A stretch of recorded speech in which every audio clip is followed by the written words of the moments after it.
Clara Mitchell had no inkling that by the day's end, her small, beloved cafe would become the epicenter of a storm whose shock waves would reach all the way to the nation's capital.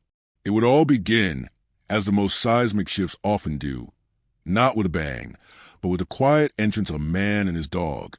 But for now, in the first light of a Crestwood, Illinois dawn, a warm, buttery glow already emanated from the windows of the Crestwood mug.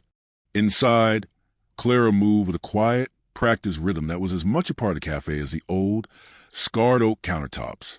The air was thick with the rich, earthy scent of brewing coffee, a fragrance she associated more with home than with commerce. At 37, her life was built into the very fabric of this place. It was her anchor, her solace, and her purpose. The town of Crestwood itself was a postcard of Midwestern tranquility, a place where American flags fluttered proudly from front porches, and the pace of life was measured in seasons, not seconds. But within the four walls of the Crestwood mug, the world was distilled into something even more profound. Clara didn't merely run a business. She curated a sanctuary. The coffee was strong and unpretentious, served in heavy ceramic mugs that promised bottomless refills. The menu was simple, comfort food that nourished the soul as much as the body. But the true magic of the place, the invisible current that drew people back day after day, was Clara herself. She was a keeper of stories. She remembered that Mr. Henderson took his eggs scrambled soft and that young Lily, the mechanic's daughter, had a strawberry allergy. She noticed when a regular was having a tough day and would wordlessly slide a warm cinnamon roll their way. But more importantly, she remembered the things that weren't on any menu. She knew which of her customers had a son graduating from boot camp and which had just lost a friend to a battle with PTSD years after they'd left the desert. She understood the language of silence, especially the heavy, profound quiet that clung to the veterans who came in, their eyes holding shadows of places they could never forget. And every Thursday morning at 9 a.m. sharp, that community gathered for what had become known as Veterans Hour. It had started small, with just a handful of old-timers, her father-in-law, a retired master sergeant, a quiet Vietnam vet named Frank, and a former combat medic named Beatrice. But over the years, the circle had widened organically, drawing in faces from Desert Storm, Iraq, and Afghanistan. They didn't come for the free coffee, though it was always offered. They came for the woman who ran the room, for the unspoken understanding that they could simply be. Her preamble was always the same, delivered in a soft, steady voice that commanded respect without demanding it. "This is a place to be seen, not fixed," she would say as they settled into their usual chairs. "A place to sit, not perform." And they would listen, their shoulders, often tight with the weight of memory, would ease down a fraction. The guarded looks in their eyes would soften as they sipped their coffee. The simple act of being in a safe space, allowing stories to surface, some humorous, some heartbreaking, and some too profound for words. People in Crestwood didn't just like Clara, they respected her. Veterans, some of them hardened by decades of service, addressed her as ma'am with a genuine reverence that went beyond politeness. For Clara, this wasn't a job. It was a mission, a quiet, persistent calling that didn't come with medals or ribbons, but with its own profound rewards. Every time she discreetly comped a meal for a struggling family, every time she noticed a 1,000-yard stare and wordlessly brought over a fresh, hot cup of coffee, every time she allowed a well-behaved service dog to curl under a table, without a fuss, it wasn't about following a rule book. It was about following her heart. It was about compassion in its purest, most active form. And this particular Thursday, the one that would irrevocably alter the course of her life, began just like all the others. The bell above the door chimed its gentle, familiar note. The regulars filed in, their greetings a low, comfortable murmur. The robust aroma of dark roast filled the air, mingling with the scent of baking pastries. The cafe was a gentle symphony of quiet chatter, shared laughter, and a profound, unshakable comfort of belonging. Clara, sleeves rolled up and her auburn hair tied back, moved behind the counter, her presence a calming force. She was ready for the day, completely unaware of the storm that was about to walk through her door. The morning sun climbed higher, casting long, warm rectangles of light across the worn wooden floorboards of the Crestwood mug. Clara moved behind the counter, a picture of focused calm. She had just finished arranging the special set of ceramic mugs for Veterans Hour when the door chimed again. At Bonds Unspoken, we believe every story between a human and their animal companion deserves to be heard. If you agree, please like, share, and subscribe, and don't forget to turn on notifications so you can join us every time another Bond speaks louder than words. This time, it was Arthur Pike. Arthur was a man in his late 50s, with a quiet intensity that seemed to radiate from him. An ex-Army Ranger, he carried himself with a posture that never fully relaxed, as if part of him was always on patrol. He was one of the newer, more hesitant additions to the Thursday Circle. Beside him, never more than a few inches from his heel, was Ranger, a German Shepherd mix with a sleek black coat and intelligent, watchful eyes. The dog wore a bright red vest with bold white lettering. Service dog. Do not pet. It was not a request. It was a statement of purpose. Ranger was more than a companion. He was an anchor, a living, breathing piece of medical equipment that kept Arthur grounded when the world threatened to spiral. Clara offered Arthur a small, warm smile. "Your table's free, Arthur," she said softly, gesturing toward the secluded corner booth. He nodded a silent thank you and guided Ranger through the maze of tables. The other patrons paid them no mind. This was part of the cafe's culture. For the next 20 minutes, the cafe hummed with its usual, comforting rhythm. Clara refilled coffees and shared a quiet joke with an elderly couple. She kept one part of her awareness tuned to Arthur's corner. She saw him take a slow sip of his coffee, his shoulders losing a fraction of their rigidity. She saw Ranger settle under the table with a soft sigh. It was a good morning, a normal morning. Then the atmosphere shattered. The front door was thrust inward with a brisk, aggressive whoosh. The man who entered seemed made of angles and impatience. He wore a navy blue blazer, too sharp and clean for the cozy cafe. His expression was pinched. In his hand, he carried a silver clipboard. His name tag read, Logan Prescott, State Health Inspector. A cold knot tightened in Clara's stomach. She hadn't been notified of any inspection.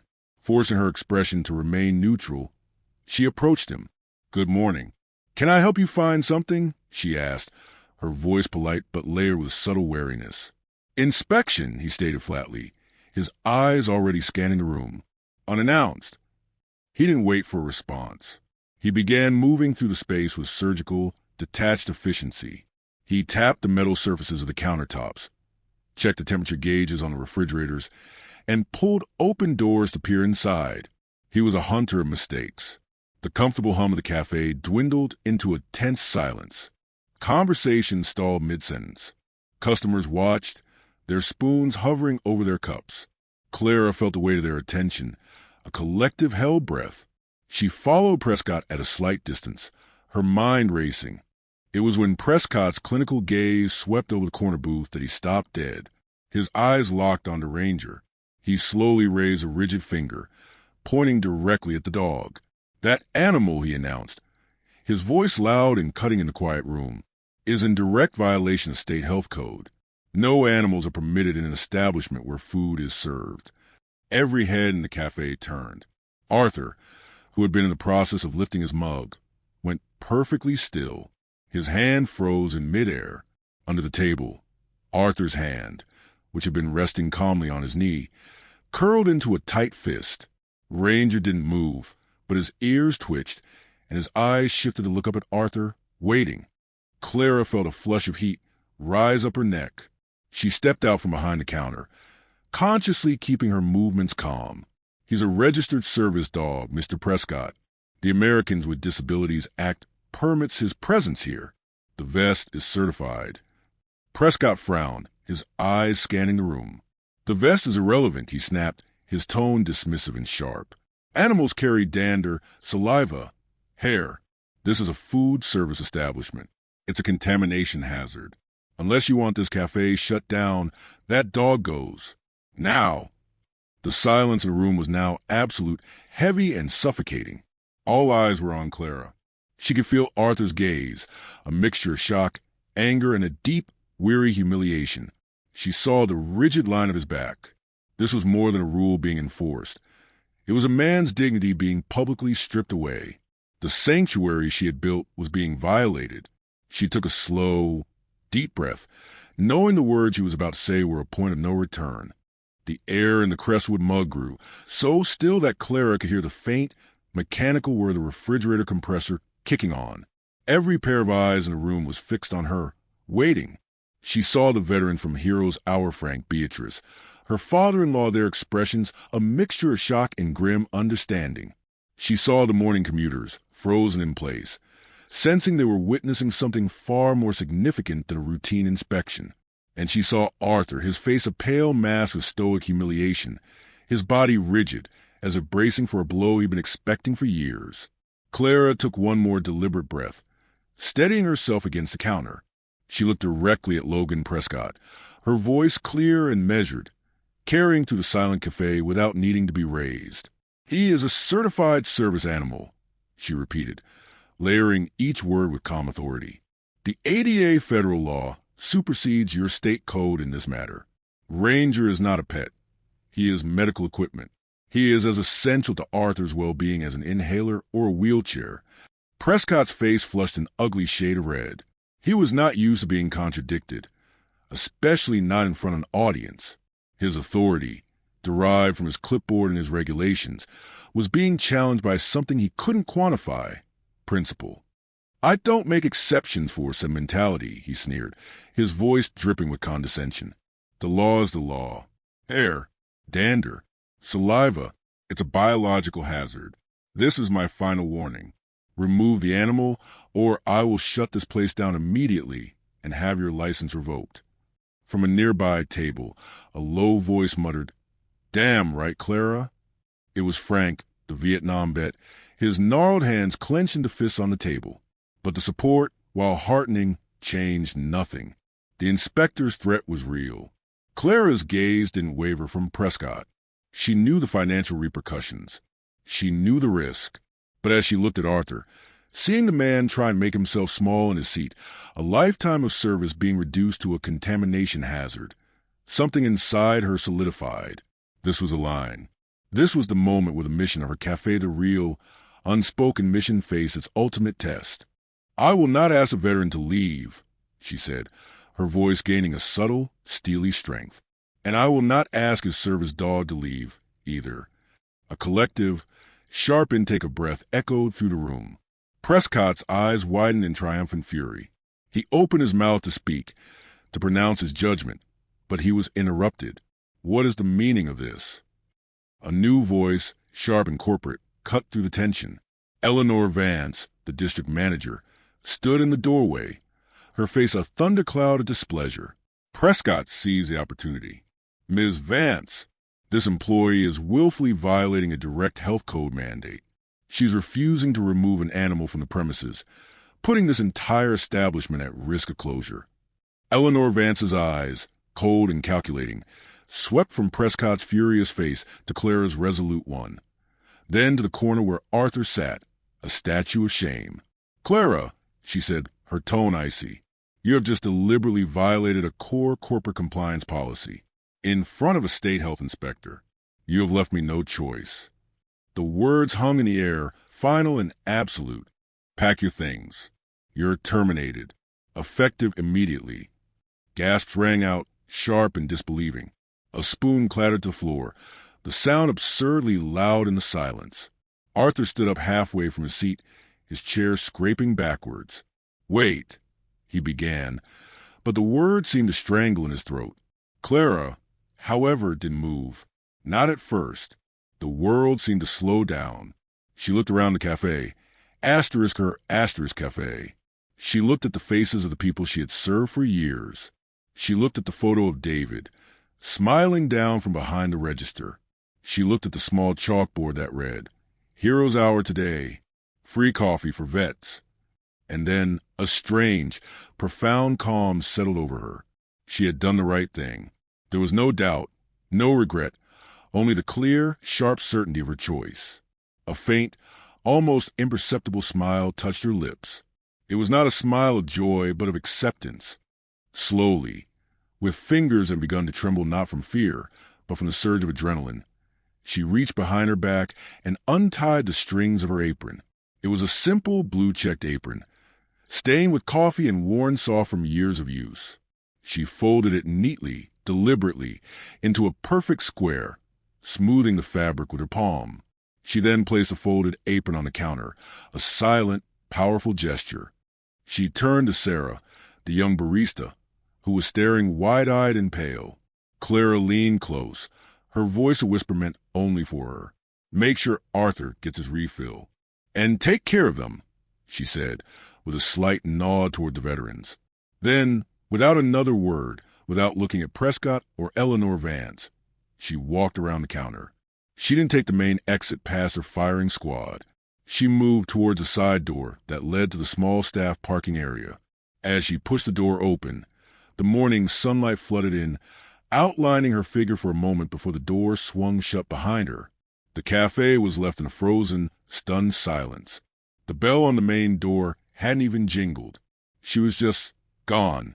But in that silence, a phone was raised. A thumb pressed a button, switching from photo to video mode. The recording light glowed red. Someone had captured it all. And far away, in an office at Fort Corden, Colonel Richard Thorne's phone began to ring. The side door clicked shut, severing Clara's presence from the cafe as cleanly as a surgeon's cut.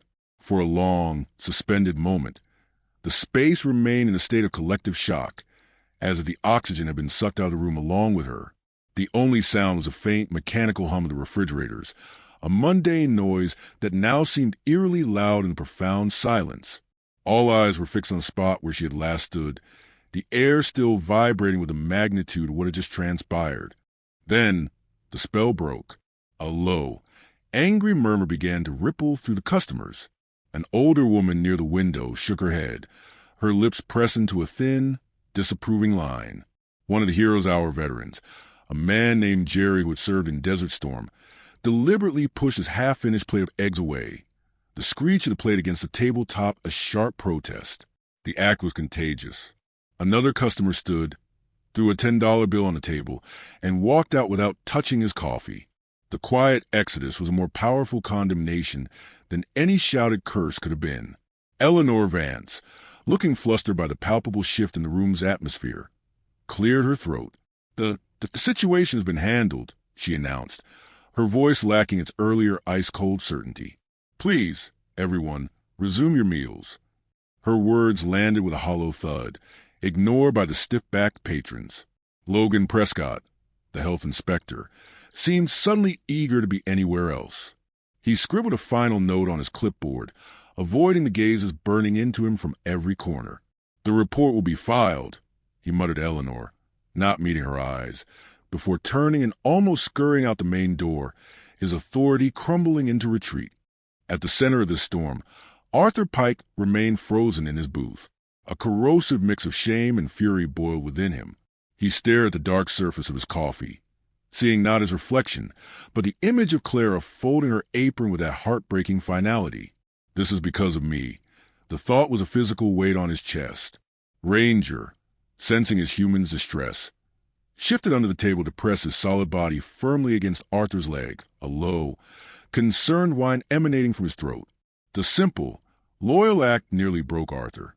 He had faced enemy fire, had endured things he never spoke of, but watching a good woman lose her livelihood for defending his basic right to exist in space, this felt like a unique and profound failure. It was then that Sarah moved. The young barista's hands were still trembling, but her jaw was set with a determination that seemed too old for her face. Remembering Clara's last instruction, she picked up the coffee pot. The familiar weight in her hand was an anchor. She walked to Arthur's table, her steps deliberate on the quiet floor. "Refill, sir?" she asked, her voice soft but clear, a deliberate act of normalcy in the upheaval. Arthur's eyes flickered up to meet hers. He saw the fear in them, but also the resolve. She wasn't just offering coffee. She was upholding a legacy. He gave a slow, almost imperceptible nod. As she poured, remembering the first time Clara had shown her how. "It's not coffee, Sarah. It's a lifeline."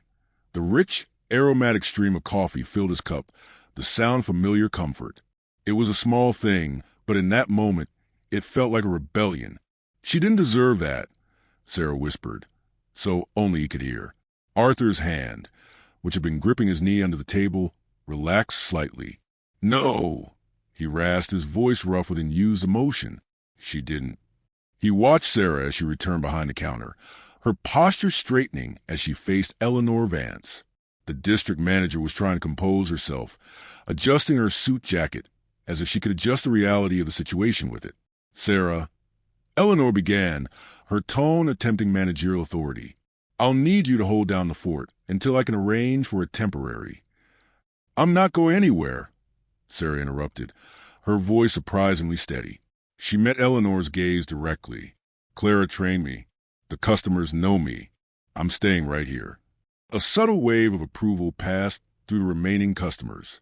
Eleanor, stunned into silence by the defiance from this young woman, could only nod tersely and retreat to a corner to make a frantic phone call. The cafe settled into an uneasy, grieving stillness. The usual sounds of camaraderie were gone, replaced by the quiet clinking of cups in the low, worried conversations of those who had stayed.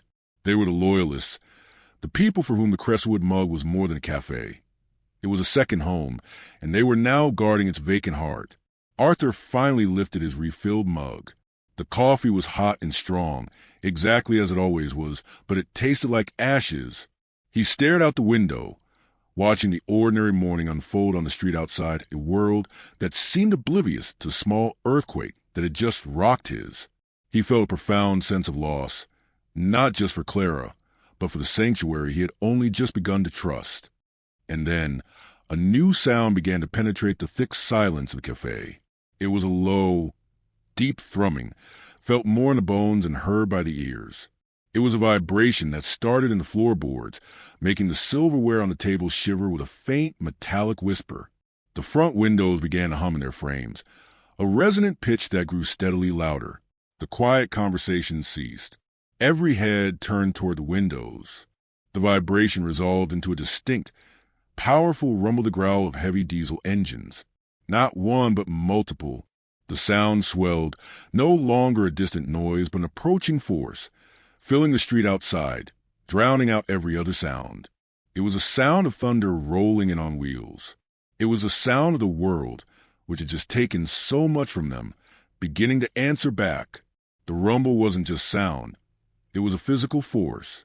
It vibrated up to the soles of shoes, rattled the nerves, and commanded a primal attention. Every person in the Crestwood mug was on their feet now, pressed against the windows, their personal dramas forgotten in the face of this approaching, unknown spectacle. Through the morning mist of Main Street, they materialized, not as blurry shapes, but as four imposing, dark green military Humvees. They moved in a tight, disciplined column, their sheer bulk and purposeful growl a stark contrast to the gentle, maple-lined street. They didn't speed, they advanced, with a precision that spoke of clear intent. The vehicles pulled into the cafe's parking lot, not parking haphazardly, but positioned themselves to form a semicircle that deliberately blocked the front entrance. The engines cut out in near unison. The sudden silence that followed was more deafening than the roar. Then the doors opened, not all at once, but in a sequence, choreographed motion. From the lead vehicle, a man emerged. He was not in standard combat fatigues, but in the full, impeccable regalia of the Army service uniform, the dress blues. The jacket was a dark, rich blue, adorned with rows of colorful ribbons and gold buttons polished to a mirror shine. A white belt crossed his chest, and his gloves were starkly clean. It was Colonel Richard Thorne, his expression not one of anger, but of unyielding, formidable resolve. Behind him, from the other vehicles, 24 soldiers disembarked. They were not a ragtag group. They were a formation. Their uniforms were sharp. Their boots struck the asphalt in a unified rhythm, and they assembled behind the colonel with a silence that was more intimidating than any shout. They stood at parade rest, a wall of green and resolve, their presence an unspoken, monumental statement. Inside the cafe, the shock was absolute. Eleanor Vance had gone pale, her hand fluttering to her throat. Logan Prescott, had he still been there, would have found his clipboard utterly useless. This was a language he did not understand. Sarah stood behind the counter, her knuckles white as she gripped the edge, her breath caught in her chest. Arthur Pike, however, felt something else entirely. The shame that had been crushing him began to transmute into something hard and solid. He watched, his soldiers recognizing the absolute authority in the colonel's posture, the deliberate symbolism of the dress uniform. This was not a rescue mission. It was a restoration of honor.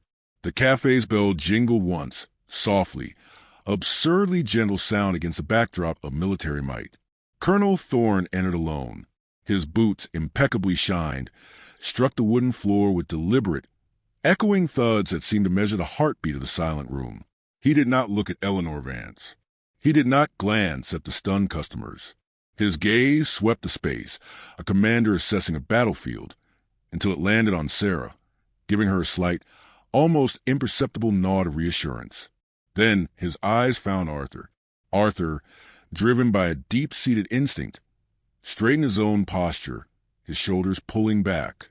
He was in civvies, feeling exposed and vulnerable, but he met the colonel's gaze. Colonel Thorne did not speak. Instead, he brought his white-gloved hand up in a crisp, formal, and deeply resonant salute. It was not a quick gesture. He held it, his eyes locked with Arthur's, a full, respectful moment that acknowledged the man, his service, and the indignity he had just suffered. The air in the room seemed to crackle. Arthur, his throat constricted, could not return the salute in kind. He was out of uniform, a civilian, but he gave what he could, a slow, deep, and solemn nod. The communication between the two men was complete, a silent transfer of understanding that bypassed words. It was then that Eleanor Vance found a shred of her corporate courage, her voice a strained squeak. "Colonel, what is the meaning of this? This is a private business." Thorne turned his head, just enough to pin her with his gaze. The sheer force of it silenced her mid-sentence. "The meaning," he said, his voice low, calm, and carrying to every corner of the room, "is accountability." He finally let his gaze sweep over the other patrons, his voice rising slightly to address them all. "This cafe has long been a haven for the men and women who defend this nation. It was a place of respect. That respect was violated today." He turned back to Sarah. "Where is Clara Mitchell?" Sarah swallowed hard, finding her voice. "She was fired, sir, for standing up for Mr. Pike and Ranger." A muscle in the colonel's jaw twitched. The calm authority on his face hardened into something colder. "That woman," he said, the words dropping like stones, "has served the families of Fort Corder with more compassion and effectiveness than any official program I have ever seen. She provided a shelter for souls returning from war, and she defended a decorated veteran's dignity when others sought to strip it away."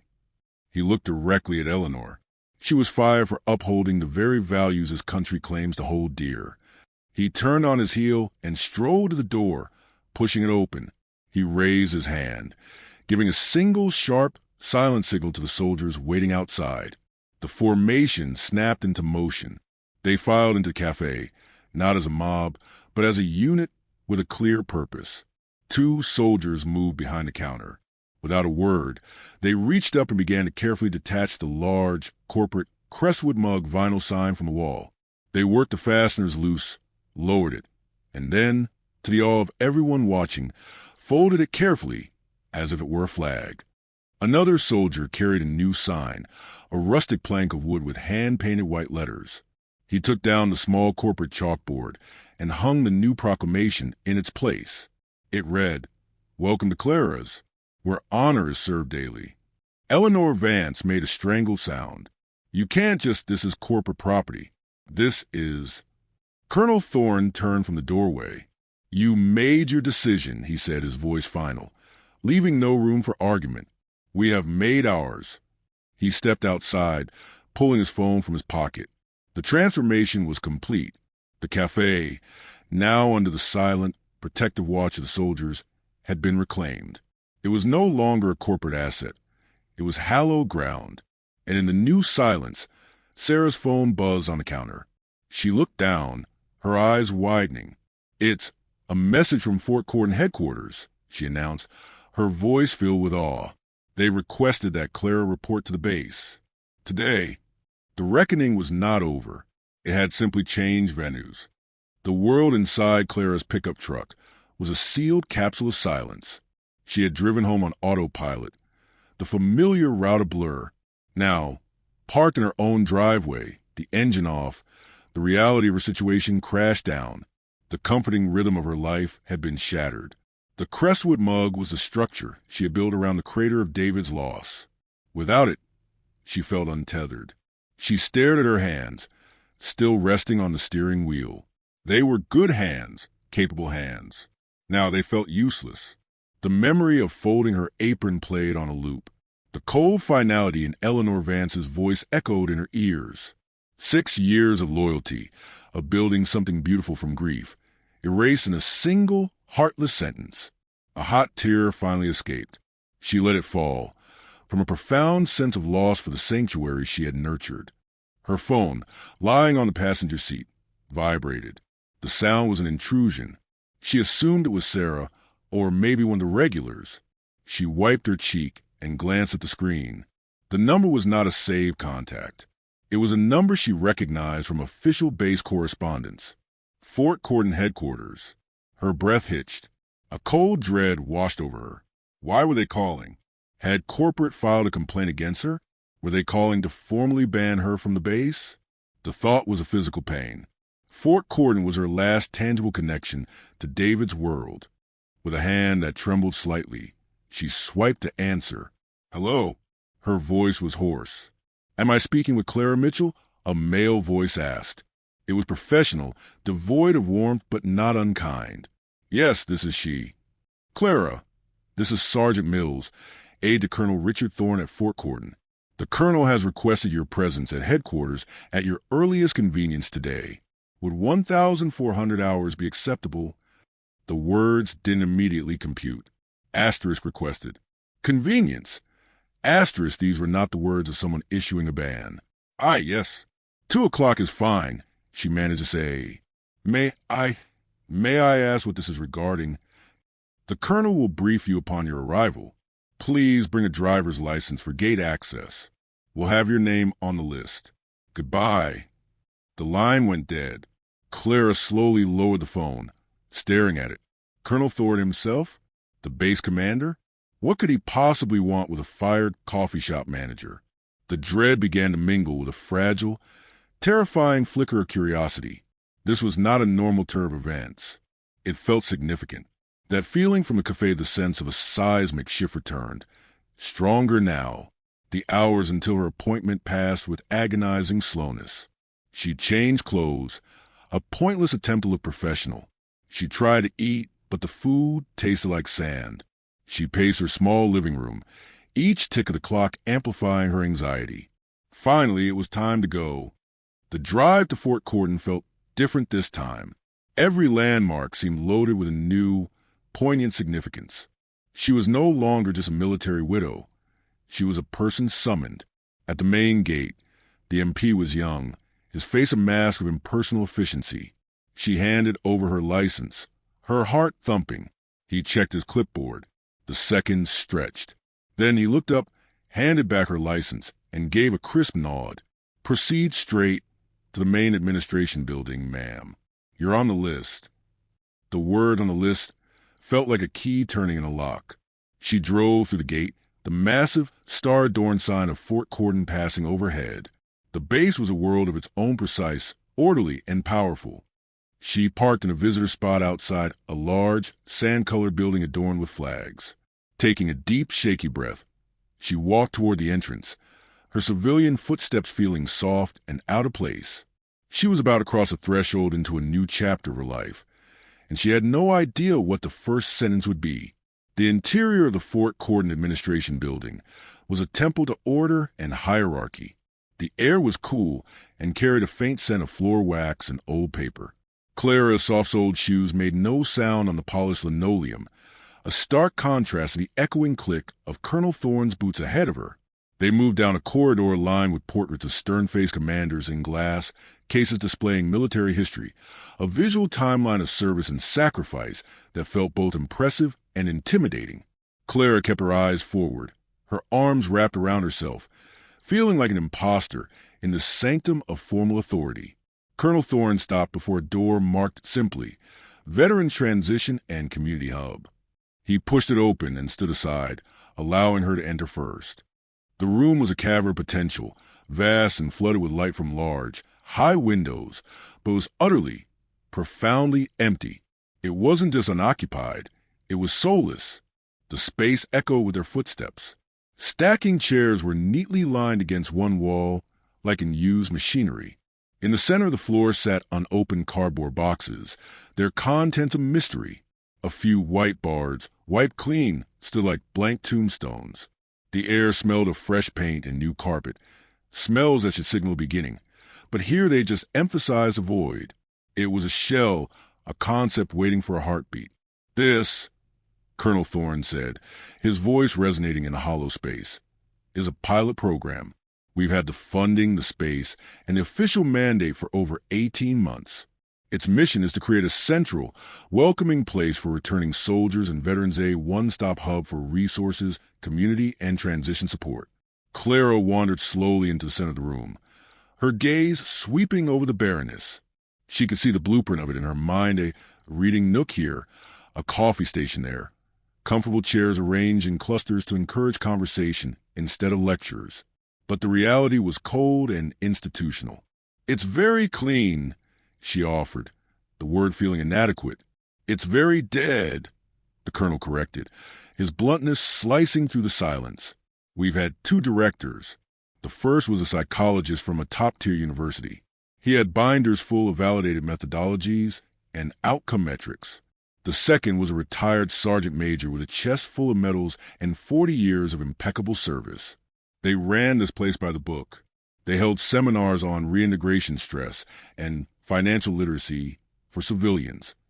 They had sign-in sheets, progress reports, and databases." He paused, letting the weight of his next word settle. No one came. It felt like just another office on post. Another place to be processed, to be filed away. It failed. He turned to face her fully, his expression intense. "The problem wasn't the plan, Clara. It was the heart." He took a step closer. "You didn't run a program at your cafe. You built a community. You created a place where men and women with invisible wounds felt safe enough to lower their guards, not because they were supposed to, but because they wanted to. You did more with a coffee pot and a kind word than those directors did with a full staff and an operations manual."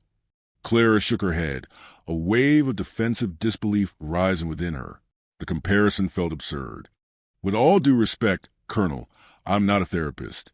I don't have a degree in social work or a high-ranking military career. I poured coffee. I listened. That's all I know how to do." She gestured around the empty room. This needs someone who knows about grants and policies and all of this."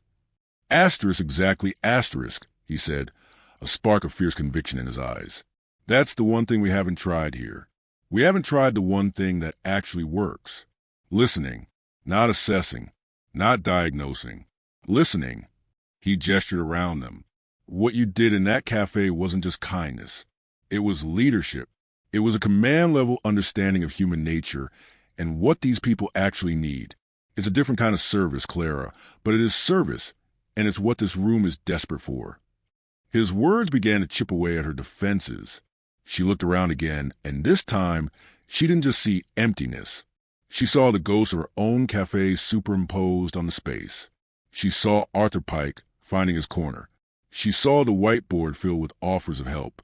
She saw a photo of David on the windowsill. The idea was no longer just terrifying. It was a compelling magnetic pull. It was her mission, offered back to her on a grander scale. Then a soft sound broke the moment. A connecting door, which Clara had assumed led to a closet, clicked open. A young woman stepped out. She was in her mid-20s, her posture slightly hunched as if trying to make herself smaller. She wore long sleeves despite the room's warmth, and Clara's trained eyes suspected they had scars tracing down her arms. A beautiful, calm golden retriever with a service dog in training vest stood beside her, a steadying presence. The woman's name tag read, Maya. "Hi," Maya said, her voice a fragile whisper. Her eyes darted from Clara to the colonel, and then fixed on the floor. I saw the video of you and the man with the dog at the cafe." She took a shaky breath. gathering a courage that seemed to cost her dearly. I haven't been able to go into a public place like a coffee shop since I got back. The noise, the people, it's too much. She finally looked up, her eyes meeting Clara's, and in them was a raw, vulnerable hope. But I think I could come here. If you were here. The air left Clara's lungs in a soft rush. This wasn't about a job offer or a political point anymore. This was about Maya. This single, trembling young woman was the embodiment of the need. She was the reason. The abstract concept of veterans solidified into this one, scared, courageous soul standing before her. The same mission she had at the cafe was here, but the canvas was larger, the resources greater. She hadn't lost her purpose this morning. She was being handed a new, more powerful one. The colonel looked at Clara, his gaze unwavering. We'd like you to be the director of the center, not a figurehead, not a name on a brochure. The director. You hire the staff. You design the programs. You shape its culture. You build the kind of place you wish had been there for David when he came home from his first tour. The mention of David's name was a final, resonant chord that solidified everything. It connected her past to this possible future. She looked at Maya, who was watching her with that fragile, life-altering hope. She looked at the empty room, now shimmering with potential. She nodded slowly, then more firmly, feeling a certainty she hadn't felt since she walked out of the cafe. I'll do it. The colonel gave a single, decisive nod. Then let's get to work. Maya's words hung in the air, a fragile bridge between Clara's past and her uncertain future. The young woman's confession, I think I could go into a place that you run, wasn't just a compliment. It was a testament. It was living proof that the quiet philosophy Clara had practiced in her cafe held a power that formal programs lacked. The massive, empty room suddenly felt focused, its purpose crystallizing around this one trembling veteran. Colonel Thorne remained silent, allowing the moment to settle. He had presented the facts, the empty room, the failed attempts, but Maya had provided the soul. It was a strategic masterstroke, and Clara knew it. Maya, seeming to have expended her daily reserve of courage, gave a small, shy smile before retreating to the side door with Scout, her golden retriever, padding softly behind her. The click of the door echoed faintly in the spacious room. Clara turned to face the colonel, the last of her resistance gone. The practical worries remained. She knew nothing about government grants or federal reporting, but they were now secondary. The primary mission was clear. Tell me what I need to do, she said, her voice firm, the tremor of uncertainty replaced by resolve. The colonel's shoulders relaxed almost imperceptibly. First, you say yes officially. The paperwork is the easy part. I'll have my aide, Sergeant Mills, get you started. You'll be a civilian contractor, reporting directly to me. He led her on a more detailed tour of the space, pointing out storage closets, a small kitchenette, and two smaller offices that branched off the main room. This is your canvas, he stated. You decide how to paint it. The previous directors tried to make it look like a corporate office. I suspect you'll have other ideas. I will, Clara said, her mind already racing. She saw where bookshelves could go, where a rug could define a conversation area, where that photo of David would sit on the windowsill to watch over the room. The budget is modest but flexible, Thorne continued. You can requisition furniture through Bay Supply, or you can find your own sources. I trust your judgment. The phrase, I trust your judgment, landed heavily. It was a currency more valuable than the funding itself. They returned to the main room, standing again in its center. The challenge won't be the space or the money, Clara, the colonel said, his tone lowering, becoming more personal. It will be the culture. You're an outsider here. You have no rank, no official status. You will face skepticism from the chain of command who won't understand what you're doing. You'll face scrutiny from bureaucrats who need numbers and boxes. And you'll face the deepest challenge of all, gaining the trust of men and women who've been taught not to show weakness. Clara met his gaze. I'm not here to fix weakness. I'm here to honor strength. And I know how to make coffee. A faint, genuine smile touched her lips for the first time since the firing. Thorne almost smiled back. Good. That might be the most important qualification. He glanced at his watch. Sergeant Mills will be outside in 5 minutes with the initial forms. Welcome aboard, Director Mitchell. The title sounded alien, but the mission felt like home. As the colonel left, Clara walked slowly around the perimeter of the room, her hand trailing along the cool, blank wall. She wasn't just looking at drywall and windows. She was envisioning the future. She could almost hear the low murmur of conversation, the clink of mugs, the sound of a turning page. She could see Arthur Pike in a comfortable armchair, Ranger at his feet. She could see Maya sketching in a sunny corner. Her phone buzzed. It was a text from Sarah. Asterisk, the whole town is talking. Are you okay? What happened at the base? Asterisk. Clara typed a quick reply, her fingers moving with a new sense of purpose. Asterisk. I'm okay. More than okay. I'll explain soon. How is everyone? Asterisk. The response came instantly. Asterisk, quiet, sad, but holding down the fort. Arthur asked about you twice. Asterisk. The message solidified her resolve. The community at the Crestwood Mug hadn't shattered. It had been dispersed, and it was her job to gather them again here in this new, larger home. She wasn't abandoning them. She was building a stronger refuge. Sergeant Mills, efficient-looking woman with a no-nonsense demeanor, arrived precisely on time with a tablet and a stylus. Director Mitchell, she began, and Clara didn't correct her. We'll start with the security clearance and contracting forms. It's mostly digital. For the next hour, Clara answered questions, signed her name on the tablet screen, and had her photo taken for a new base access pass. The bureaucratic machinery was engaging, pulling her into its system. It was mundane, but each form filled out, each box checked, was another step away from the woman who had been fired that morning and another step toward the woman who would run the center. When the paperwork was done, Sergeant Mills handed her a set of keys. These are for the main door, the offices, and the supply closets. The space is yours. With a curt nod, she departed. Clara was alone. The keys were cold and heavy in her hand. She walked to the largest window and looked out at the busy base. Jeeps drove by. Soldiers marched in formation. The flag fluttered high on a pole. It was a world of discipline and order, and she had just been given a small piece of it to shape as she saw fit. She turned away from the window and faced the empty room once more. This time, the emptiness didn't feel hollow. It felt full of potential. The first stone of the foundation had been laid not with concrete, but with a promise she had made to Maya, to the colonel, and to herself. The work started now. The first few days of the Veterans Hub were a whirlwind of physical labor and purposeful chaos. Clara arrived each morning as the sun rose, armed not with policy manuals, but with a toolbox, cleaning supplies, and a determined vision. The sterile, empty shell began to transform under her hands. She rejected the standard-issue government furniture, instead sourcing a collection of mismatched but comfortable armchairs and sofas from a nearby thrift store, each one cleaned and repaired until it promised comfort. Sarah, true to her word, arrived after a shift at the café, her energy infectious as she helped arrange the seating into informal clusters that encouraged conversation, not lectures. The industrial coffee machine was unplugged and relegated to a storage closet. In its place, they set up the two simple, commercial brewers from the Crestwood Mug.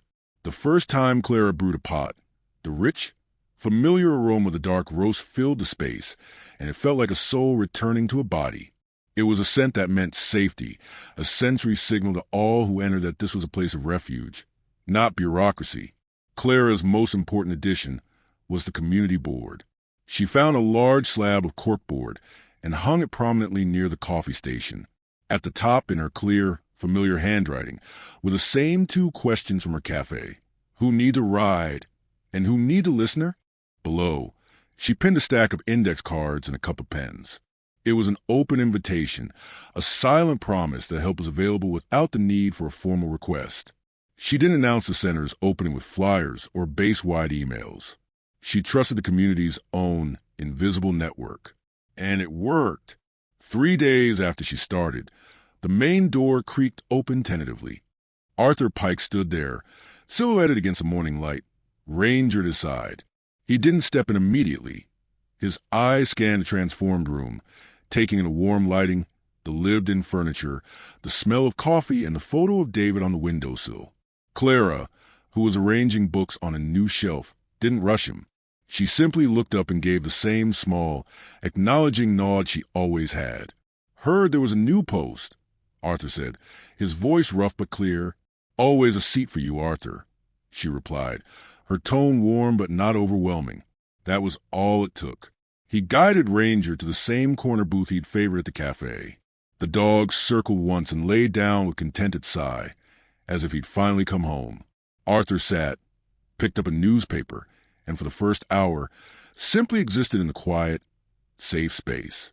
His presence was a silent endorsement more powerful than any ribbon-cutting ceremony. Maya came the next day, Scout leading the way.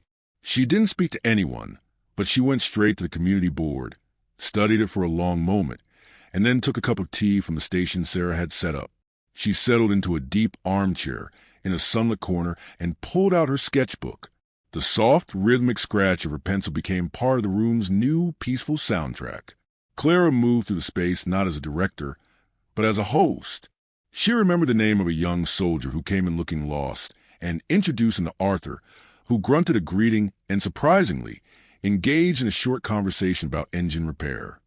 She noticed when a woman-A veteran herself lingered by the community board, her hand trembling slightly as she picked up a pen. Clara didn't intervene. She just made sure the woman's coffee cup was always full. After 20 minutes, the woman slowly wrote "babysitter for pediatrician appointment Tuesday" on a card and pinned it under "who needs a ride." It was a small, monumental act of reaching out. Colonel Thorne stopped by once, unannounced. He stood at the door for a full 5 minutes, observing. He saw the easy camaraderie, the lack of tension, the way veterans moved freely and helped themselves to coffee. He saw Maya showing a completed sketch to Sarah, a rare, small smile on her face. He left without saying a word, but the look of grim satisfaction on his face was all the feedback Clara needed. But the idyllic start was not to last. A week into the soft opening, a man in an impeccably sharp suit arrived. He introduced himself as Mr. Davies from the base's Financial Oversight Office. The previous director maintained detailed logs of participant interactions, outcomes, and resource allocation. He said, "Clipboard at the ready. I'll need to see your metrics for cost-benefit analysis. Attendance log, progress reports, the works." Clara looked from him to the peaceful room. Arthur was quietly talking to another vet. Maya was sketching. The community board was slowly filling with offers and requests. "My metric is that they came back today," Clara said softly, "and I believe they'll come back tomorrow." Davies frowned, making a note. "That's not a quantifiable datum, Ms. Mitchell. The continued funding of this program depends on demonstrable, empirical results." Later that afternoon, a formal envelope was slipped under her office door.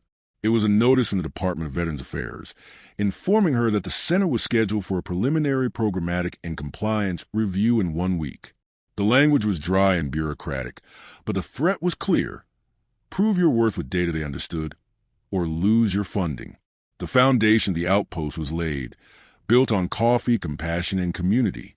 But the first storm clouds were gathering on the horizon, and they carried clipboards and spreadsheets. The week leading up to the review was a study in quiet tension.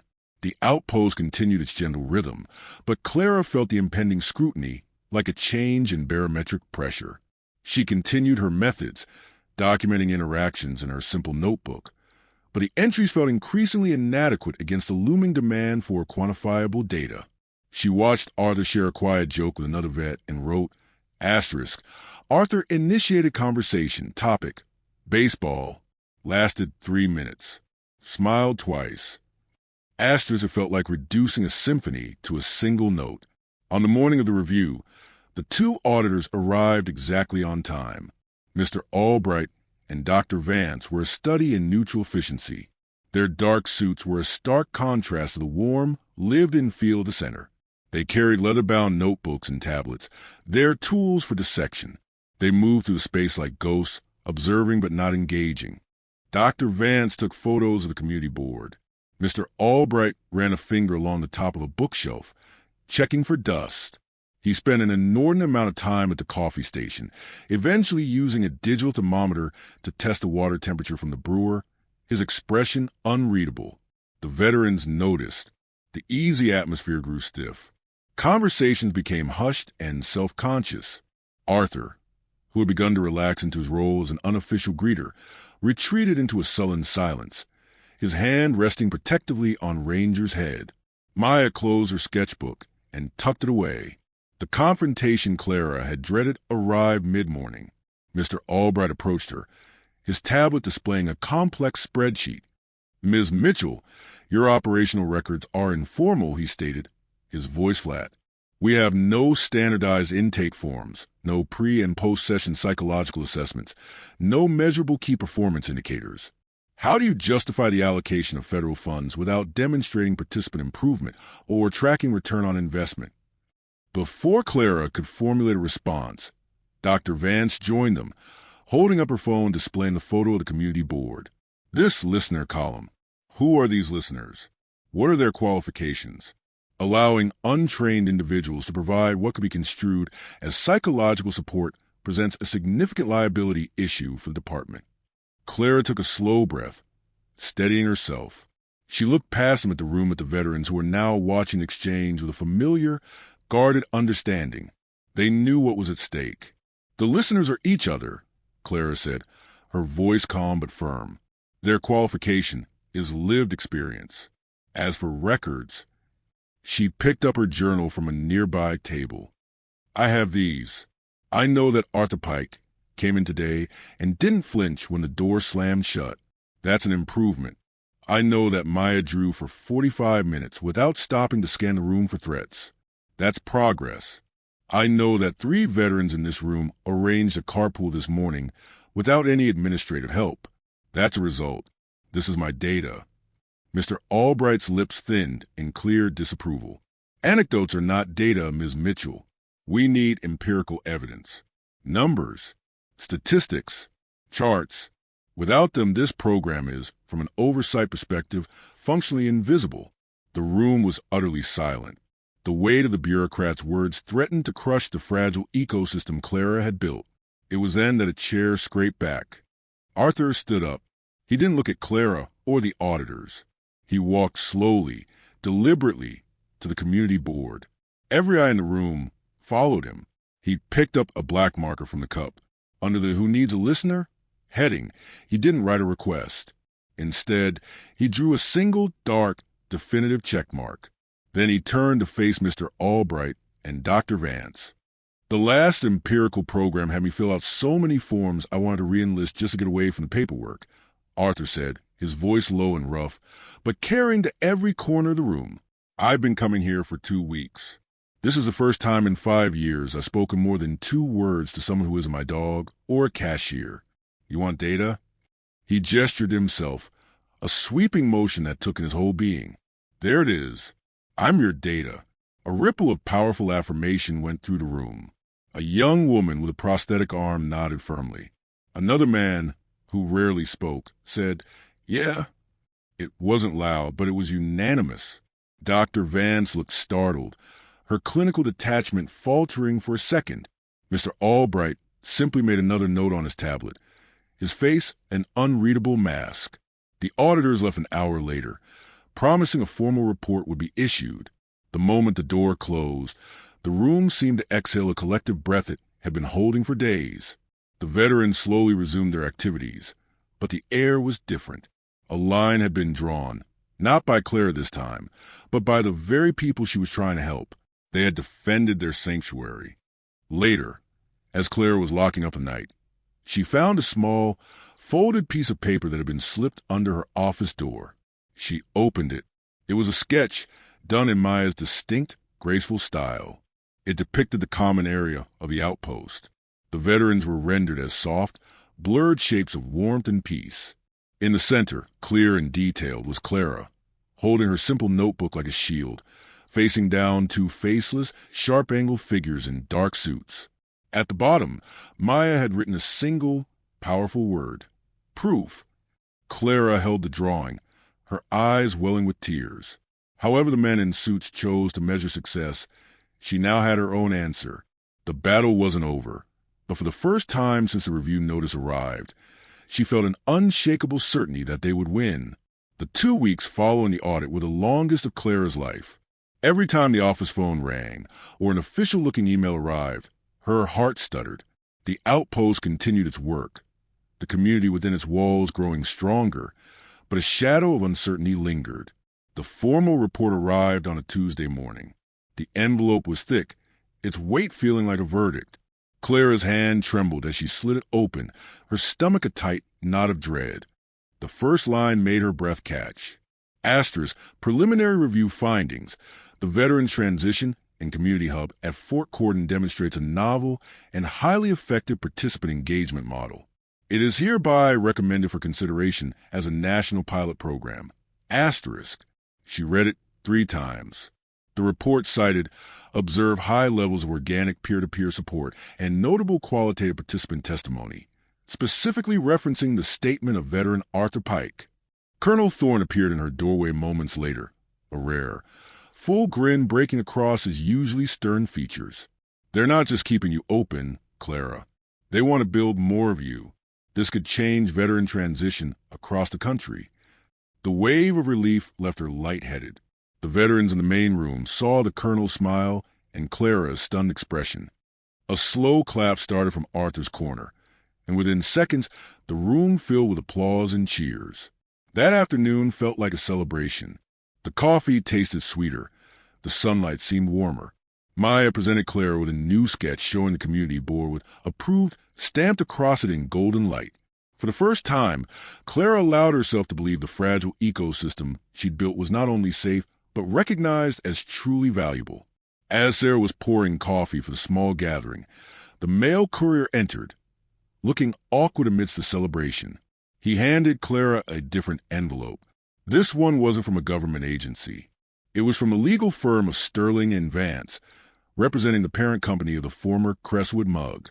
The celebration around her seemed to freeze as she read the cold, legalistic language. It accused her of willful trademark infringement and unlawful conversion of corporate property for using the Clara's name and removing the corporate sign. They demanded she cease and desist all use of the branding and pay significant damages for loss of brand value and reputational harm. The victory of moments before turned to ash in her mouth. They weren't just coming for her funding. They were coming for the name itself, the name that had become a battle standard for the community. Colonel Thorne was livid when she showed him the letter. This is absurd. They fired you for an act of basic decency, and now they want to profit from the goodwill your actions created? Clara, however, felt a strange, weary calm. The lawsuit wasn't about her soul or her work. It was about a word. Maybe they can have the name Colonel, she said, looking out at the common area. They can't have what we've built. A name on a piece of paper can't contain this. But the veterans saw it differently. To them, Clara's was sacred. It was the hill they had won. The news of the lawsuit spread to the community like a shockwave, and a quiet, determined anger began to brew. This was not an audit they could face with quiet testimony. This was a different kind of battle. The following morning, Clara arrived at work to find a small crowd gathered outside the outpost. Arthur was there, along with Maya, Sarah, and a dozen other veterans and their families. They weren't protesting. They were building, using scrap lumber and tools from their own garages. They were constructing a new, permanent signpost next to the entrance. A retired carpenter with steady hands was carefully carving letters into a wide, weathered plank of reclaimed barnwood. Arthur saw her approach and met her gaze. An outpost, he explained, his voice gruff but clear, is a small, fortified position far from the main force. It's a place you hold, a place of safety in hostile territory. That's what this is. He gestured to the new sign taking shape. This is ours. We're naming it. Tears pricked Clara's eyes as she watched them work. They were not just defending her. They were defining their home. The hand-carved letters took form, bold and unpolished. The Outpost. It was a name born not from corporate strategy, but from lived experience. It was perfect, but as they celebrated this new act of defiance, the formal legal summons arrived, setting a court date. The battle for the soul of her work was won. The battle over its name was just beginning. The county courthouse felt like an alien landscape. Its hallowed halls of polished wood and echoing marble stood in stark contrast to the warm, lived-in comfort of the Outpost. Clara sat at the defendant's table, flanked by her pro bono lawyer and Colonel Thorne, whose presence in his service uniform was a silent but powerful statement. Across the aisle, the corporate lawyers looked sleek and confident, their case built on trademark law and property rights. The hearing was brisk and brutal. The corporate lawyer, a man named Mr. Sterling, laid out his case with cold precision. He spoke of brand dilution, unauthorized use, and the willful siege and destruction of corporate assets. The vinyl sign the Marines had folded like a flag. He presented documents and registrations, building a wall of legalistic logic. When it was their turn, Clara's lawyer spoke of community impact and the extraordinary circumstances. But the judge, an elderly man with a weary, intelligent face, eventually held up a hand, stopping the proceedings. "I've read the briefs. I've seen the news reports," the judge said, his voice slow and deliberate. He looked directly at Mr. Sterling. "Counselor, your clients are in a unique position of seeking to enforce a trademark on a name that only gained any significant positive public value after they publicly severed ties with the individual who now embodies it. You are, in essence, arguing that you own the commercial rights to a reputation you explicitly rejected." He steepled his fingers. "The court finds this not only unpersuasive but fundamentally unsound. The name Clara's is now irrevocably associated in the public mind with Ms. Mitchell and her work. To grant an injunction would not prevent public confusion. It would cause it. The case is dismissed with prejudice." The gavel fell. The sound was a single, clean note of finality. Just like that, it was over. Mr. Sterling gathered his papers, his face a mask of tight-lipped frustration. The corporate threat, which had loomed so large, evaporated into the sterile air of the courtroom. As they walked out into the main hallway, Clara felt a wave of relief so profound it made her knees weak. But the true moment came when they stepped out of the courthouse doors. The entire front lawn was filled with a silent, solid formation of veterans, their families, and supporters from Crestwood. They weren't cheering or holding signs. They simply stood, a quiet army of solidarity. At the front of the crowd, Arthur, Maya, and Sarah held up the newly finished, hand-carved sign. The reclaimed wood, the slightly uneven letters. It was the antithesis of the corporate logo they had fought against. The Outpost. A reporter rushed forward, microphone in hand. "Ms. Mitchell, you won. How does it feel to keep your name?" Clara looked from the reporter to the sign, then to the faces of the people who had built it. She smiled, a genuine, peaceful smile that reached her eyes. "It was never my name to keep," she said, her voice clear and strong, carrying over the crowd. "A name is just a word. What matters is what it represents. And what we built represents something no lawsuit can ever touch. It represents dignity. It represents community. That's what the Outpost means. It's not mine, it's ours." The crowd didn't erupt in loud cheers. Instead, a wave of respectful applause rolled through them, a sound of deep, shared satisfaction. They had not just won a legal case. They had defended their identity. That evening, as the sun cast a golden glow over Fort Corden, they held a small, informal ceremony. They took down the temporary Clara's sign and erected the permanent handcrafted The Outpost sign at the entrance of center. There were no speeches from officials. Arthur, as the one who had proposed the name, was the one to drive the final nail. The solid thunk of the hammer was a more powerful statement than any ribbon cutting. As the sign settled into place, Clara felt a chapter close and another begin. The name, The Outpost, was perfect. It was strong, humble, and spoke of resilience. It was a name that welcomed all who needed a place to hold the line. The battle of the name was over, and in letting go of Clara's, she had gained something far more valuable, a symbol that truly belonged to the community she served. But as she looked at the new sign, a thought occurred to her. If the motto of the Outpost was now a recommended national pilot program, and its identity was now secure, what was next? The question hung in the quiet evening air, not as a pressure, but as a promise of future horizons. The new sign for the Outpost had barely a week to weather in the sun before another official envelope arrived, this one even more imposing than the last. It was heavy linen cardstock and sealed with a bold, embossed emblem of the Department of Defense. Colonel Thorne delivered it personally, his demeanor once again unreadably solemn, though Clara thought she detected a glint of pride in his eyes. "You want to sit down for this one, Clara," he said, closing her office door. Her heart, which had finally settled into a steady rhythm, now hammered against her ribs. She broke the seal with careful fingers. The language was formal, but the message was stunningly clear. The Office of the Secretary of Defense is pleased to inform you that you have been nominated for the National Civilian Commendation for Distinguished Service to Veterans. She read the line twice, her mind struggling to process the words. The letter went on to cite her innovative leadership, profound community impact, and model of compassionate service. It was accompanied by a formal invitation not just to attend an award ceremony in Washington, D.C., but to deliver the keynote address at the prestigious National Veterans Advocacy Conference. Clara felt the blood drain from her face. The room seemed to tilt. I can't accept this," she whispered, the paper trembling in her hand. "This is too much." "Why not?" the colonel asked, a knowing look on his face. "I'm not a public speaker. I'm not a politician or a general. I serve coffee. I listen. That's all. They don't want to hear about that." "That," he said firmly, "is exactly what they need to hear. They don't need another general. Clara, they need you. They need to hear what you've learned in the trenches of a coffee shop and a community center.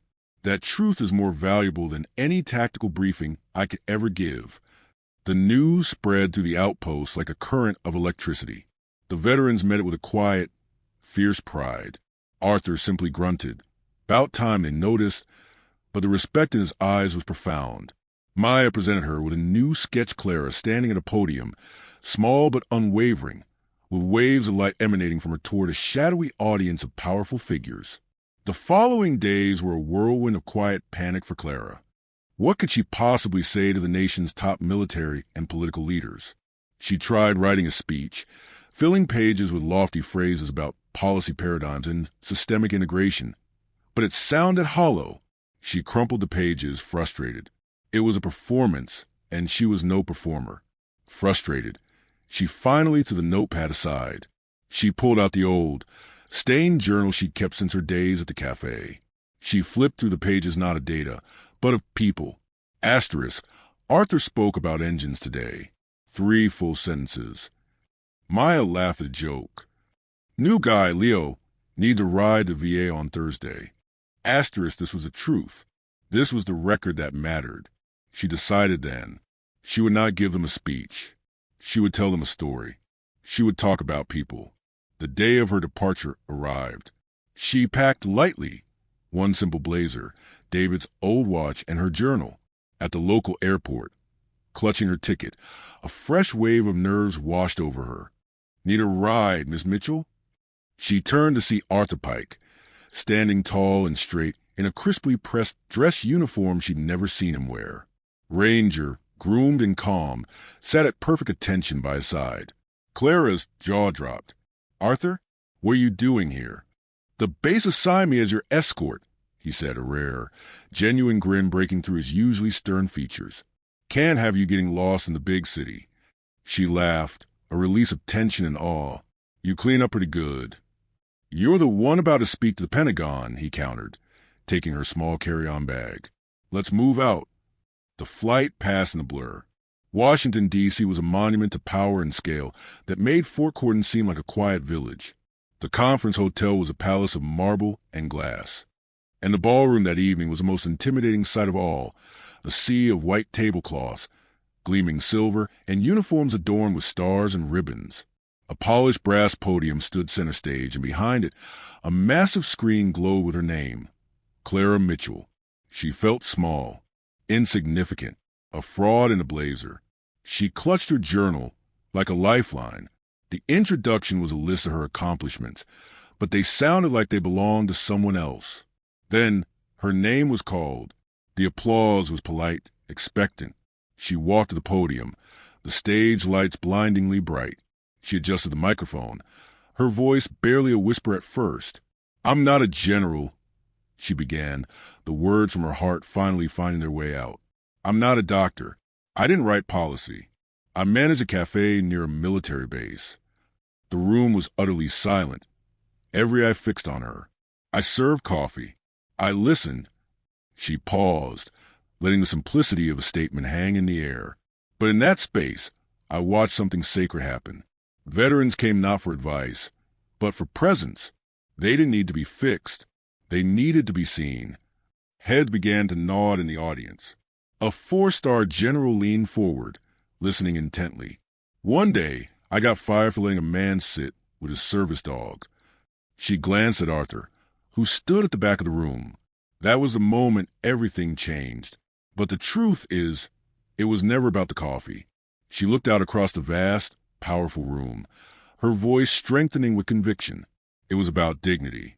For a heartbeat, there was silence. Then the applause started. It wasn't polite anymore. It was thunderous, rolling and real. People rose to their feet. Clara saw generals, senators, and officials standing and clapping for her, for the simple, profound power of dignity. She had gone to Washington, a nervous civilian. She stood at that podium, for a moment, as a commander of a different kind of army. The standing ovation washed over Clara, a wave of sound that seemed to lift her from the polished stage. She stood there, gripping the edges of the podium, her heart pounding not with fear now, but with profound, humbling awe. She had done it. She had spoken her simple truth into a room built on complexity and power, and they had not just heard it, they had embraced it. Later, at the formal reception, she was surrounded. A 4-star general shook her hand and said, "You've given us a new metric for success, Ms. Mitchell." A senator's wife, her eyes bright with tears, clutched Clara's arm and whispered, "My brother came home from Iraq and never left his house again. I wish he'd had a place like yours." Clara accepted the heavy, engraved crystal award for National Civilian Commendation, its weight a tangible symbol of a journey that had begun with a folded apron. But amidst the glittering lights and polished accolades, she felt a familiar pull for quiet, for space to process the enormity of it all. Slipping away from the crowd, she stepped out onto a deserted hotel balcony overlooking the Washington Monument, its white obelisk piercing the night sky. The cool air was a relief. She leaned on the railing, letting the silence settle around her. "You don't remember me, do you?" The voice was gentle, raspy with age. Clara turned to see an elderly man in a simple, well-worn suit.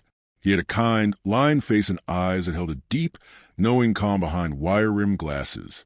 She studied him, searching her memory. There was something in the set of his shoulders, a faint, familiar echo that stirred nothing specific, but a feeling from a long time ago. He smiled softly and pulled a small, faded photograph from his inner jacket pocket. He handed it to her. The image was grainy, its colors softened by time. It showed two men, arms slung around each other's shoulders, standing outside the Crestwood mug. One was her David, young and vibrant, his head thrown back in laughter. The other was this man, decades younger but unmistakable. Clara's breath caught. Her fingers trembled as she held the photo. "That was taken the day I received my medical discharge," the old man said, his voice warm with memory. "It was a bad day, a real bad day. I felt broken, worthless. I wandered into your cafe, and you just poured me a cup of coffee. You didn't ask me what was wrong. You didn't thank me for my service. You just smiled. And for that first 10 minutes, sitting there with that hot mug in my hands, I felt whole. I felt like myself again." He pointed a gnarled finger at David in the photo. "Your husband, he found me there later, sat with me, told me it got easier. I don't know if I believed him then, but I held on to that. I held on to that moment of peace you gave me." Tears streamed freely down Clara's cheeks now, no longer of nervousness or victory, but of a deep, completing circle. All this time, she had been building on a foundation she herself had laid, without even knowing it. The kindness she had given so freely had been a seed, and now, years later, it had returned to her as a towering tree, offering shade and shelter. "It's yours now," the man said gently. "I've kept it long enough. My name is Walter Jones, and I just want to say thank you for then and for now." He turned and walked away, disappearing back into the hotel as quietly as he had arrived, leaving Clara alone with a photograph and a heart so full it ached. The return to Crestwood was a hero's welcome, but Clara, still holding the echo of Walter's words, didn't go straight to the celebration. She went to the Outpost. It was late, the building dark and peaceful. She walked to the Wall of Honor and carefully added 2 new photos. The first was a snapshot of the standing ovation in Washington. The second was the old, faded photo of David and Walter.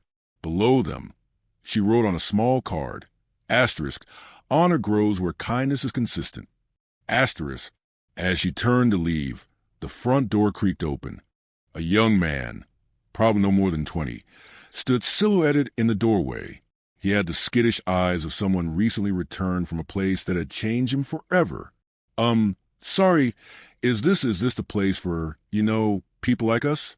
he asked, his voice barely a whisper. Clara looked at him, this new soul searching for a port in a storm. She thought of Walter, of Arthur, of Maya, of David. She smiled, a gentle, welcoming light in her eyes. "No, son," she said softly. "This is the place for people like all of us." And just like that, her circle, now strengthened and validated by the highest honors and the simplest of stories, was not just complete. It was open, forever. In a world that moves faster every single day, it's easy to overlook the quiet moments. The soft-spoken manager behind the counter, the trembling veteran in the corner, the gentle, steadying wag of a service dog's tail. We often scan the horizon for grand gestures and loud heroes, missing profound strength and the world-changing courage happening right beside us in the stillness. We forget that the largest battles are often won not on distant fields, but in the quiet corners of our own communities, with simple weapons, a cup of coffee, a listening ear, a refusal to look away. But sometimes it is those very moments, those quiet, unassuming acts of courage that shape us, that redefine a community, that can even change national policy. Clara Mitchell's story teaches us that. She never wore a uniform. She never held a rank, never fired a weapon, never received a formal order, but she upheld something sacred, something foundational to us all. She defended human dignity. In doing so, she reminded everyone, from a small town in Illinois to the halls of the Pentagon, that honor isn't a medal you earn once. It's a principle you defend daily. In big, life-altering choices, in small, quiet ones, like who you allow to sit at your table. What happened at that little cafe in Crestwood may seem like a rare story, a perfect storm of coincidence and justice that could never happen again. But maybe it shouldn't be. Maybe we should ask ourselves why it feels so rare. How many Claras have we walked past without noticing? The person who shows up day after day with consistency and kindness, asking for nothing in return? How many times are we thanked a veteran with words, but fail to back it up with action when it was difficult or inconvenient, or went against a rigid rule? How often have we chosen to follow the letter of the law instead of the spirit of compassion, simply because it was easier? In today's often divided and noisy world, Clara's story asks us to pause. It asks us to look inward. It poses a challenging, deeply personal question to every single one of us. Would I have stood up like she did? Have I ever kept quiet when I should have spoken up? Have I ever prioritized policy over people, rules over respect? This story isn't just about one woman. It's about the potential for this kind of courage in all of us. It's about the immense impact we can have when we lead with empathy and stand firm in our convictions, especially when no one is watching and there is no award waiting. It's a reminder that our legacy isn't what we build for ourselves, but what we protect and nurture in others. Now, we want to hear from you, because this channel is not just about telling stories. It's about starting conversations. It's about building a community that believes in the power of decency and the strength of a quiet stand. If you've ever seen a quiet act of courage in your own life, tell us about it in the comments. Your story matters. Or perhaps you've been on the receiving end of someone else's grace when you needed it most, a small, seemingly insignificant kindness that made all the difference in your world. Your experience, your moment of witness courage, could be the spark that inspires someone else to do the right thing. even when it's hard.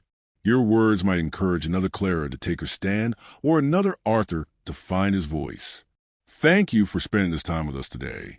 If this story moved you, if it reminded you of the strength found in kindness and the power of dignity, please like this video, subscribe to the channel, and share it with someone who believes that true heroes don't always stand in the spotlight. Because here, we tell stories that matter. Stories that honor not just a uniform, but a profound, resilient humanity behind it. Stories that celebrate the fact that sometimes the strongest stand doesn't come with a shout or a salute or a grand ceremony, but with a simple, unwavering, and quiet refusal to look away. If stories like this touch your heart, don't forget to like, share, and subscribe to Bonds Unspoken. Every click helps us share more incredible moments that celebrate the bond between humans and animals.